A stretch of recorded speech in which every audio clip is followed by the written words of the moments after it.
El diodo es uno de los componentes básicos de SPICE y por eso el modelo de un diodo es simplemente un conjunto de parámetros con unos valores concretos. En este vídeo voy a enseñar cómo averiguar estos parámetros. Explicaré el método directamente, sin justificar por qué es así o por qué uso una fórmula y no otra, pero al final del vídeo mostraré en qué se basa. Así, si no tienes interés en el trasfondo matemático y solo quieres seguir el método paso a paso, podrás ver la primera mitad del vídeo y olvidarte del resto. Aunque te recomiendo que lo veas hasta el final porque voy a proponer varios temas para próximos vídeos y podrás opinar. En realidad voy a mostrar dos métodos diferentes para conseguir el mismo resultado. El primer método es manual, pero solo requiere una hoja de cálculo, nada más, y seguir las instrucciones que te daré en este vídeo. El segundo método requiere un software como MATLAB, Octave, Euler o simplemente programación pura y dura. Para el método manual utilizaremos, como ya he dicho, una hoja de cálculo. Yo uso LibreOffice. Los tres primeros parámetros que vamos a tener que averiguar definen el comportamiento del diodo en corriente continua. Por tanto, si no vamos a hacer simulaciones de alta frecuencia y no estamos interesados en considerar variaciones de temperatura, ruido electrónico o tensión de ruptura, solo tendremos que determinar estos tres parámetros. El parámetro n permite ajustar la respuesta exponencial de la corriente respecto al voltaje.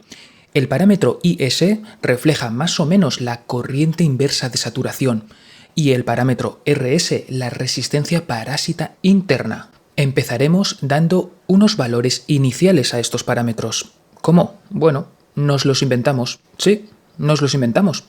Pero hay unos criterios que nos servirán como guía. Para diodos de germanio puedes comenzar suponiendo que el parámetro n vale 2, el parámetro is vale 100 microamperios y la resistencia unos 10 ohmios. A continuación necesitaremos el gráfico del diodo que queremos modelar, en concreto el gráfico que relaciona la corriente con el voltaje.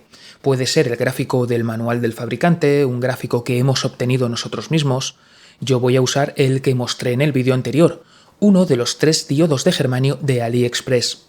Tendremos que fijarnos en varios puntos del gráfico, por ejemplo, 1 voltio, 10 miliamperios. Recomiendo elegir al menos 4 puntos, que estén bien separados. En mi caso, 0,5 voltios 2 miliamperios, el que ya he comentado, 1,5 voltios 28 miliamperios, 60 miliamperios 2 voltios y voy a añadir también 70 miliamperios unos 2,1 voltios. A continuación, introduciremos estos datos en una hoja de cálculo. Necesitaremos una fórmula que relacione los parámetros con la realidad. Esta fórmula es la siguiente. El voltaje en el diodo será igual al logaritmo natural del resultado de dividir la corriente entre el parámetro is y sumarle 1. El resultado del logaritmo lo multiplicaremos por el parámetro n y por el voltaje térmico, que equivale a unos 26 milivoltios a temperatura ambiente. A todo lo anterior tendremos que sumarle el resultado de multiplicar la corriente por el parámetro rs. No te preocupes si esto te parece complejo. Todo el trabajo lo va a hacer la hoja de cálculo. Si haces exactamente lo que te estoy mostrando en pantalla, puedes introducir esta fórmula de esta manera. Si nos fijamos en la columna del modelo, que es la que calcula la fórmula anterior, y la comparamos con la columna experimental, que son los puntos que nosotros hemos elegido del diodo que queremos modelar, veremos que no coinciden. Tenemos que modificar los valores de los parámetros hasta lograr que ambas columnas se parezcan lo más posible. Pero no recomiendo ir probando a lo loco. Es mejor primero hacernos una idea de qué efecto tiene cada parámetro. Así que vamos a probarlos de forma aislada. Si n aumenta, el voltaje aumenta, pero lo hace más para corrientes bajas. Si rs aumenta, el voltaje también aumenta, pero lo hace más para las corrientes altas.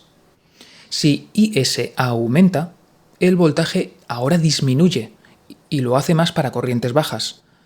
Eso sí, como nota, diré que si rs fuera 0, el parámetro is afectaría de forma apreciable a todas las corrientes, altas y bajas.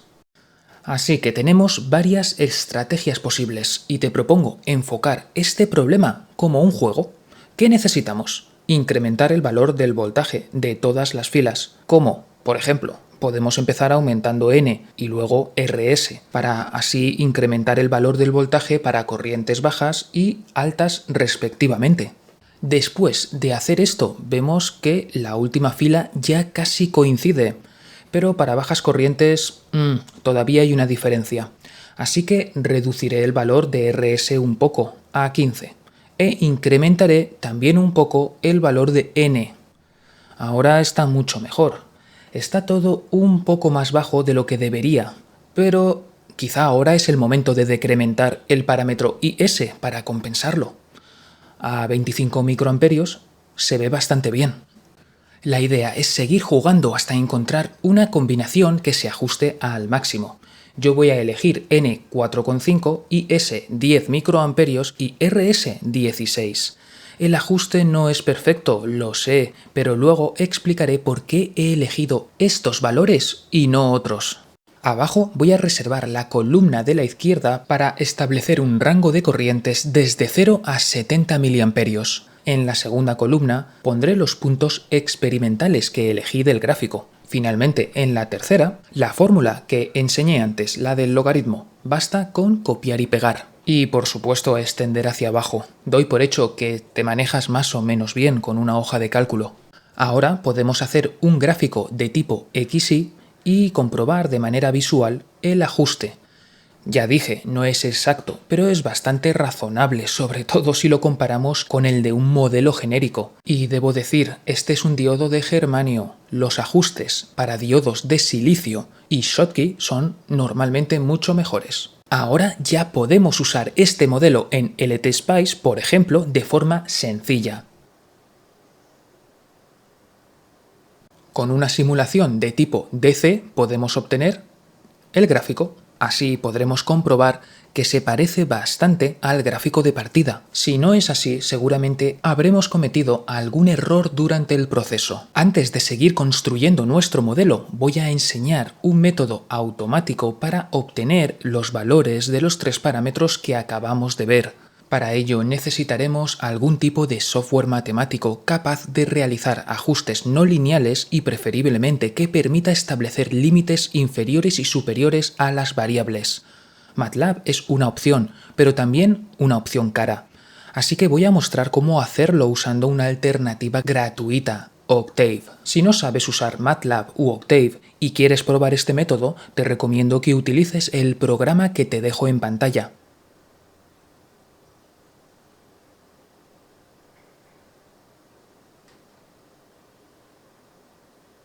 Y de manera casi instantánea obtendremos un resultado que se ajusta extraordinariamente bien.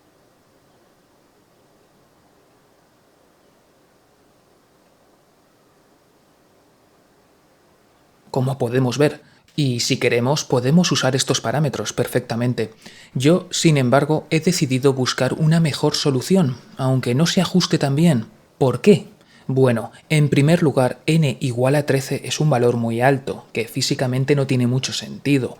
Pero bueno, esto es secundario. Lo que no me gusta nada de verdad es el parámetro IS, excesivamente elevado, 635 microamperios.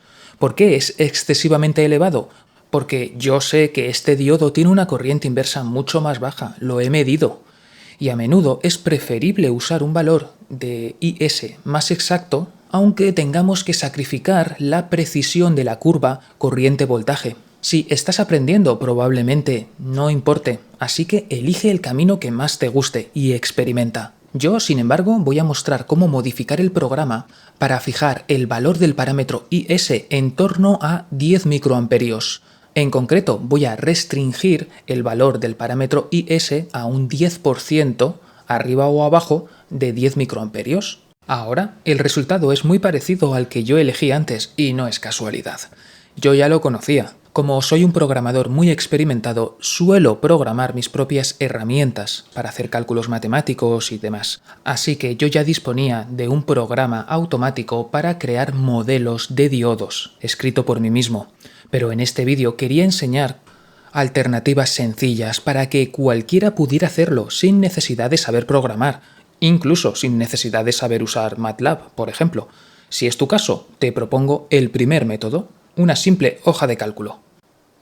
El siguiente paso es añadir los parámetros que definen el comportamiento bajo condiciones cambiantes de temperatura. Estos son EG y XTI.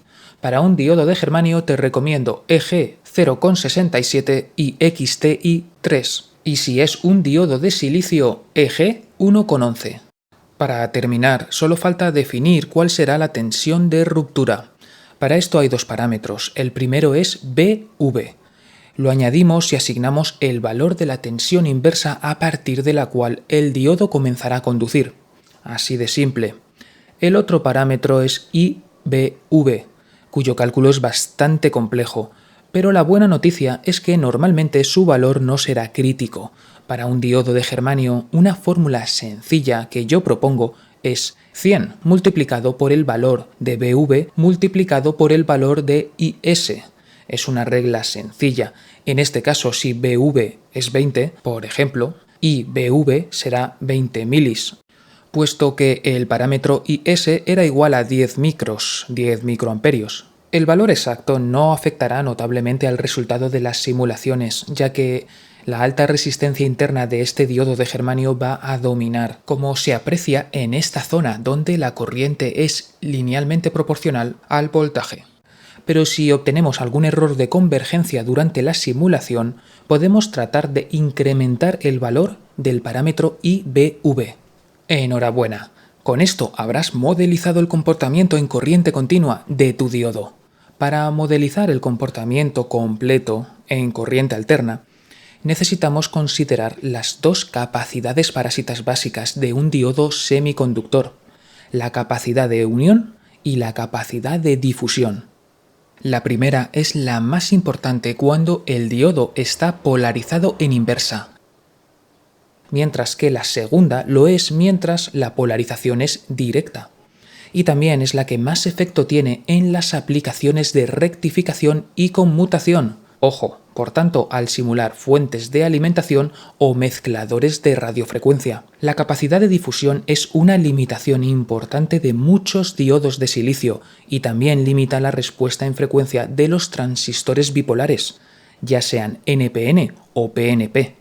Ahora voy a explicar de dónde viene la fórmula del logaritmo que usé en la hoja de cálculo. Si esto no te interesa, te recomiendo que saltes al final del vídeo donde voy a plantear posibles temas para próximos vídeos.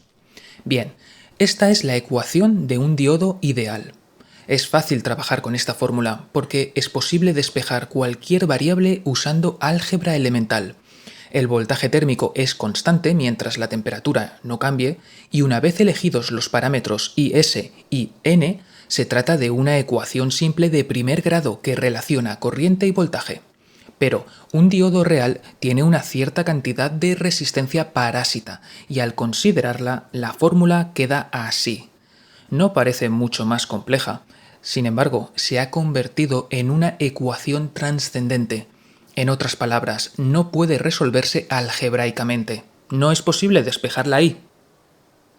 Para resolver este problema, transformo la fórmula en esta otra. Es la misma, tan solo he despejado la V, el voltaje.